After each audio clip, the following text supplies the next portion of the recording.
हैं और भी दुनिया में सुखनवर बहुत अच्छे, हैं और भी दुनिया में सुखनवर बहुत अच्छे, कहते हैं कि गालिब का है अंदाज बयां और।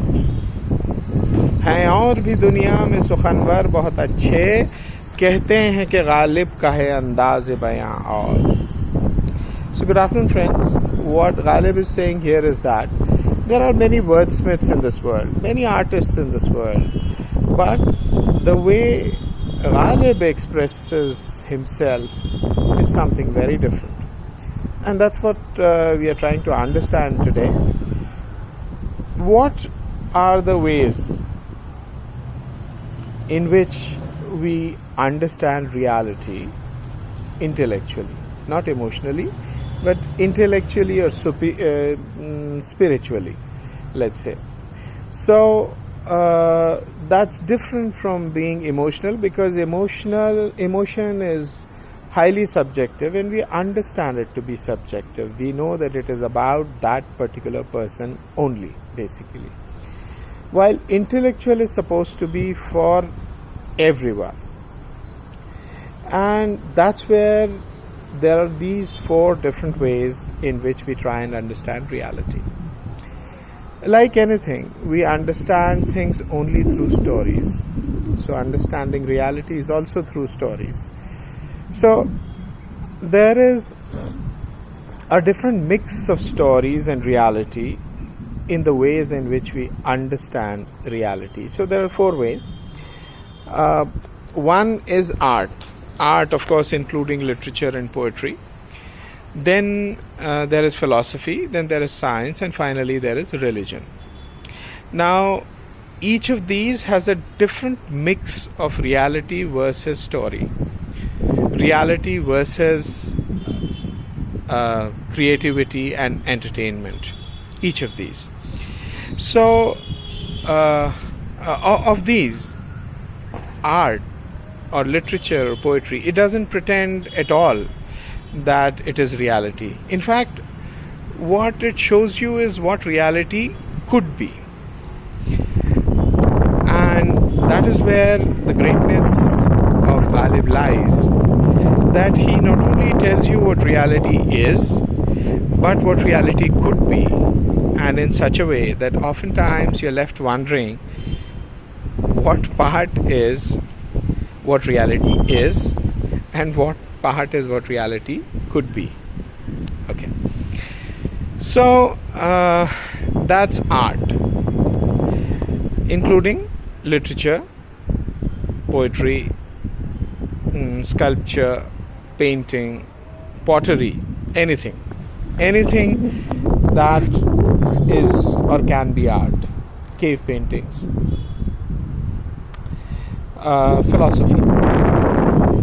Philosophy is about logic and evidence. In philosophy, logic is more important than evidence, and philosophy also accepts that it's not all of reality. It just says that this is what we think is reality. This is what is the way in which we can explain reality. That's philosophy. Of course, from philosophy was born science. But the difference is that science depends more on evidence and then logic. So, in science, observation is extremely important. Evidence. What is evidence? Evidence is what one of our 5 senses tells us, or extension thereof, right? So I see these as 4 fingers, so I take it as evidence that I'm showing 4 fingers. Or I see these as 5 fingers and I say that a human hand, or at least my hand, has got 5 fingers. Now there are some things which I can't see with my naked eyes, so I use extensions of that, microscopes, telescopes, and whatever they show us is taken as reality. So the presumption there is that whatever is evidenced, whatever is observed is reality. And of course there is creativity in that, because you look at Newton's theory of gravity, or Einstein's theories of relativity. Now those are all stories, creative things. It's an explanation of reality that is fitting a certain explanation of reality on observed reality, and from that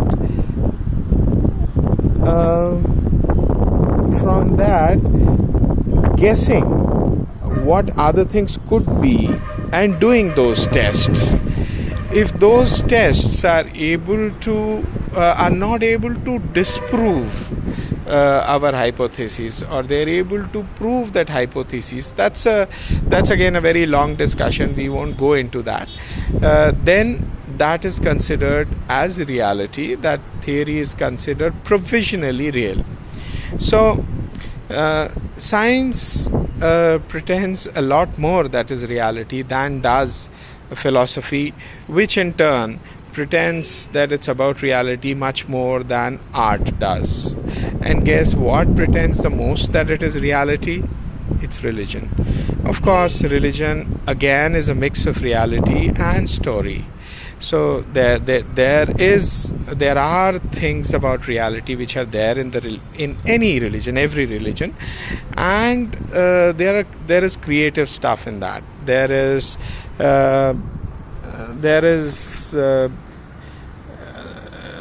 entertainment also in that. Rituals. What are rituals? They are different kinds of entertainment. They keep you busy and keep you interested in life and in what's happening around you. They keep you connected. So that's what is the job of stories. Religions. Now we have sort of jumped very fast from when we were talking about the first three type of things. Now I think we'll take a little more time, because religion is a little more complicated, and because most religions pretend to be real, as in not made by human beings, not creative, not stories that are told. Most believers of religions get offended when you tell them that these are stories. For them, those are realities. For that whole group, those are realities. But of course, they are not. Why they are not? Because if you go to the bottom, to the foundation of any religion, you'll find some stories which are accepted as self-explanatory, and which cannot be doubted. And on top of that, whatever is then built up looks like it is reality. Now, why we don't have to spend so much time on art and on philosophy and on science? Because these don't really pretend to be complete reality, while the religion does. And unfortunately, for that reason, many of us end up hating many other people amongst us, because those who believe in a certain story, which they believe is all reality, they don't like it when somebody believes in a different story, or says that your story is a story, not reality.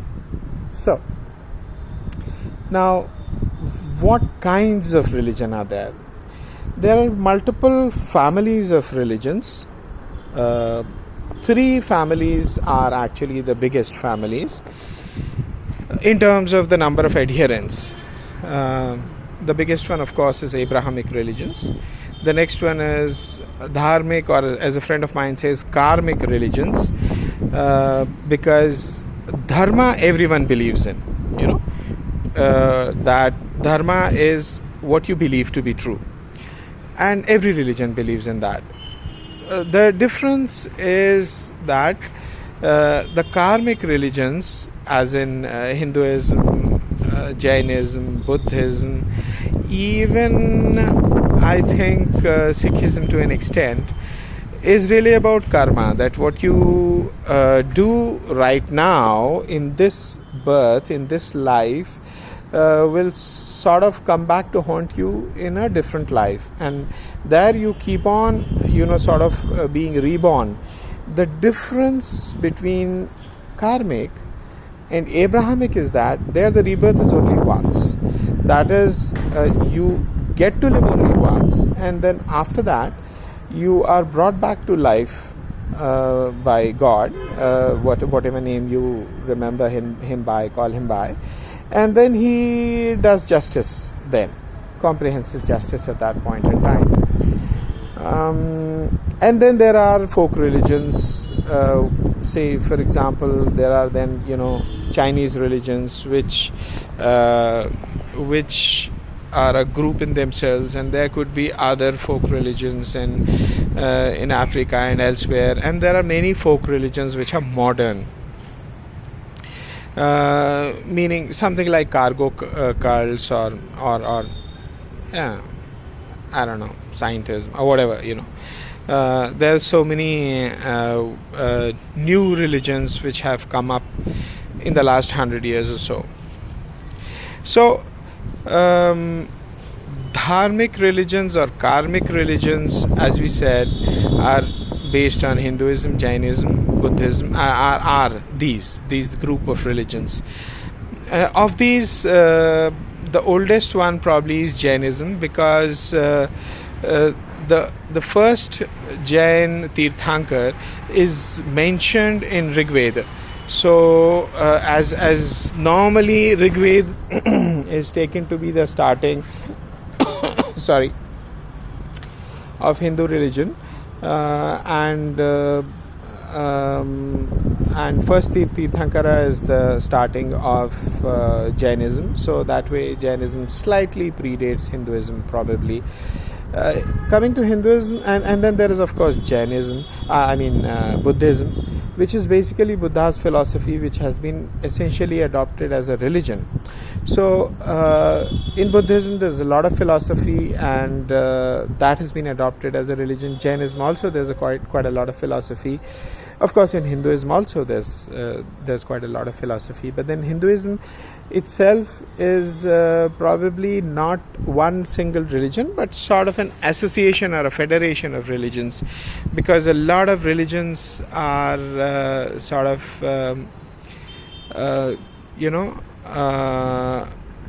generally interconnected, and they have become so well interconnected that it sort of seems to be one religion, but then there is no single thing which you can say that this particular thing is Hinduism, and if you transgress that, then you're not a Hindu. Say for example, you can say for Islam that if you don't believe in Muhammad or Rasulullah, that is Muhammad was a prophet of God, then you can't be a Muslim anyway, at least as far as believing is concerned. In Hinduism, of course, most people believe that you have to believe in the Vedas as godly books, but then there are many people, many streams within Hinduism who do not see these as godly books. At the same time, there are many who don't even believe in them. So there's so many different philosophical systems within Hinduism that it is actually mind-boggling. If you start reading Hinduism, you start reading any religion, and there is a very good chance that in a few years of time you will understand everything there that is there to understand about that religion, not about Hinduism. Because there's just so much of material, there's just so many books, so many philosophies, so many understandings, that you simply cannot sort of say that I know Hinduism. You may know your brand of Hinduism, but you can't know all of it. Now, coming to Abrahamic religions. Abrahamic religions, why are they called Abrahamic? Because all of them say that that they stemmed from Abraham. That Abraham prayed to a unitary God, to a monotheistic God, and that that he was a prophet of that God, and there were multiple prophets or sons or whatever who came after him, and different religions sort of believe in a particular prophet a lot more than other prophets. So, for example, Judaism, that really believes in David, and probably more than David in Moses. These two. And then, of course, Christianity. Christ himself probably considered himself a Jew, that is adhering to Judaism, but he brought forth a message which was very, very different from the earlier messages. His Gospels read very differently from Torah. So if you pick up Bible, say for example the standardized Bible, the King James the fifth version of Bible that I normally call KJV. So if you, I don't know whether that's standard or not, I do. So if you pick up a KJV Bible, you'll find that there'll be 5 books. Initially there'll be the old part and the new part. The new part is all Jesus. The old part is other different things. And the old part includes the Pentateuch, basically the 5 books which Jews believe in. So that's Judaism and Christianity. And then you have Islam. Islam is based on the prophethood of Muhammad sallallahu alaihi wasallam, and he was born in, of course, much after Moses and Jesus. So the earliest one is Moses, and then Jesus, and then Muhammad. So Muhammad was born in the year sometime in 7th century AD. By comparison, the 24th Tirthankara of Jainism was born sometime in, I think, 5th century BC. He was a little older than Gautam Buddha. They were essentially contemporaries, as we can make out from the books. So now we have reached the point of these various understandings of reality through religion. Why I started talking about this is because a friend of mine asked me, explain to me Islam. So I said, let me first talk about other religions, other understandings of reality, and then other religions, and then I'll come to Islam in the next episode of my rants.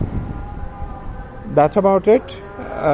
Just remember that I'm not dissing religion here. I'm just saying that religion typically considers itself to be absolute reality, and it is aimed at the people who have the least amount of time and resources to really understand the more complex understandings of reality, those being science, philosophy, and art. So essentially, religion is the mass understanding of reality, and that is why you find that most religions are simplified, probably even oversimplified realities, and therefore people then start believing in them, and oftentimes they keep believing in them even when those things cease to be reality. That is the issue with the religion, that people believe in things which are now outdated, which don't make sense anymore, and they believe so deeply in those, and they are so brainwashed right from their childhood, infancy, about the religions they were born in, that they simply do not have the ability or the desire to understand other religions and then claim that their religion is reality. They just claim it, and then they start fighting with each other. We have lost so many human lives because of religion. So I'm not dissing religion here, I'm just presenting the reality of these different understandings of reality, each of which have different mixes of storytelling in those, and each of which has different pretensions about their being the sole representative or otherwise of reality. So that's it. More in the next rant.